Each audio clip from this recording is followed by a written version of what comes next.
श्रावण महिना. 10 ओळी निबंध. 1. माझा आवडता महिना श्रावण आहे. 2.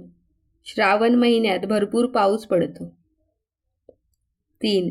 सगळीकडे हिरवीगार झाडे आणि गवत दिसते.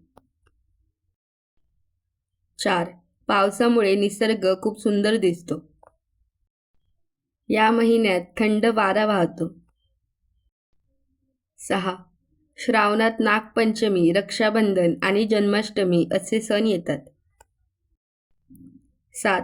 सणांमुळे घरात आनंदाचे वातावरण असते. 8. मला पावसात भिजायला आणि हिरवळ पाहायला आवडते. 9. श्रावण महिन्यात वातावरण प्रसन्न आणि सुंदर वाटते. 10. म्हणून श्रावण हा माझा सर्वात आवडता महिना आहे. व्हिडिओ आवडला असेल तर व्हिडिओला नक्की लाईक करा आणि तुमच्या मित्रांसोबत नक्की शेअर करा. थँक्यू.